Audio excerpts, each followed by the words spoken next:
చేస్తే జనం చూస్తారు, ఓవర్ యాక్షన్ చేస్తే అదే జనం చీదరించుకుంటారు. ఇప్పుడు రాష్ట్రంలో వైసీపీ విషయంలో ఇదే జరుగుతోంది.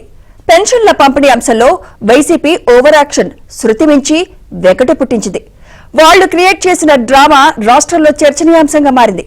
ఇళ్లు కదలలేని వృద్ధులు, వికలాంగులు, వితంతువులకు ఇంటికి తీసుకువెళ్లి పెన్షన్లు ఇవ్వాలని చెప్పగా వైసీపీ నేతలు వారిని మంచాల మీద సచివాలయాలకు తీసుకురావడం, ఆ దృశ్యాలను కూలీ, నీలి మీడియా, రోత పత్రిక, రోత ఛానళ్లు ప్రసారం చేసేందుకు అనువుగా ప్రదర్శనలు చేయడమే బూమరాంగ్ అయింది. నెటిజన్లు కూడా సోషల్ మీడియాలో శాపనార్థాలు పెట్టడంతో యాక్షన్ వికటించిందని వైసీపీకి అర్థమైంది. దీంతో సైలెంట్ అయిపోయారు. రాష్ట్రంలో పెన్షన్ల పంపిణీ ప్రసహనంగా మారింది. సంక్షేమ పథకాల నగదు పంపిణీ నుంచి వాలంటీర్లను తప్పించాలని సీఈసీ ఆదేశాలతో పెన్షన్ల పంపిణీపై ప్రభుత్వం మార్గదర్శక సూత్రాలను ఇచ్చింది. అనేక మంది కలెక్టర్లు పెన్షన్లను ఇంటింటికి వెళ్లి సచివాలయ సిబ్బంది ద్వారా పంపిణీ చేస్తామని చెప్పినప్పటికీ కొంతమంది కీలక అధికారులు వైసీపీకి సానుభూతి రావాలనే ఉద్దేశంతో సచివాలయాల దగ్గరే పంపిణీ చేయాలని, ఆ తర్వాత ఇళ్ల నుంచి కదలలేని వారికి ఇంటికి తీసుకువెళ్లి ఇవ్వాలని ఆదేశించింది.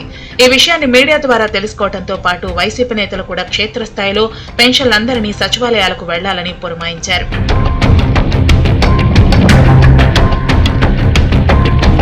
సరిగ్గా ఇక్కడే వైసీపీ చీఫ్ పబ్లిసిటీ స్టంట్లకు తెరతీసింది. మంచాన పడిన వృద్ధులు, రోగులను సచివాలయంకు తీసుకొచ్చి వీడియో షూట్ చేసింది. నీలి మీడియా, రోత ఛానల్లో వేసేందుకు అరేంజ్డ్ డ్రామా ఆడేశారు. పైగా తమకు ఇంటి వద్ద కాకుండా సచివాలయాల్లో పెన్షన్లు ఇవ్వటం ఏంటని మంచాల మీద పడుకున్న వృద్ధులు, రోగులతో నల్ల జెండాలు పట్టించారు. ఇక తమకు సానుభూతి వచ్చి పడుతుందనే గంపెడంత ఆశతో ఈ దృశ్యాలను సోషల్ మీడియాలో పెట్టారు. బ్లూ మీడియాలో కూడా ప్రసారం చేయించారు. అమ్మయ్య, కావాల్సినంత మైలేజ్ వచ్చేసింది అనుకుంటూ జబ్బలు కూడా విరుచుకున్నారు వైసీపీ సానుభూతి పరులు. అయితే సోషల్ మీడియాలో పెట్టిన దృశ్యాలను చూసి నెటిజన్లు వైసీపీ మీద విరుచుకుపడ్డారు. కదలలేని స్థితిలో ఉన్న వారికి ఇంటికి తీసుకొచ్చి పెన్షన్ ఇవ్వాలని ఉన్నా ఇలాంటి డ్రామాలు ఎందుకు ఆడుతున్నారని మండిపడ్డారు. మీకు ఇదేం పోయే కాలం అంటూ శాపనార్థాలు పెట్టారు. దీంతో తమ డ్రామా వికటించిందని, సీన్ సితారయిందని తెలుసుకున్న పేటీఎం బ్యాచ్ సైలెంట్ అయింది.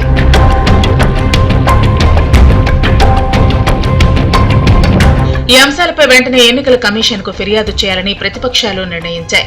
దీంతో పాటు ప్రభుత్వం ఇచ్చిన మార్గదర్శక సూత్రాల్లో ఇళ్లు కదల్లేని వృద్ధులు, రోగులు, వితంతువులకు సచివాలయ సిబ్బంది నేరుగా ఇంటికి వెళ్లి పెన్షన్లు ఇవ్వాలని ఆదేశించింది. కానీ వైసీపీ నేతలు సృష్టించిన డ్రామాపై తెలుగుదేశం మండిపడింది. వృద్ధులపై కక్ష సాధించేందుకే ఇటువంటి చర్యలకు పాల్పడుతున్నారని మాజీ మంత్రి దేవినేని ఉమా ఆరోపించారు. ప్రతిపక్షాలపై బురద జల్లేందుకు అధికార పార్టీ చీప్ ట్రిక్లకు పాల్పడుతుందని కూడా ఆరోపించారు.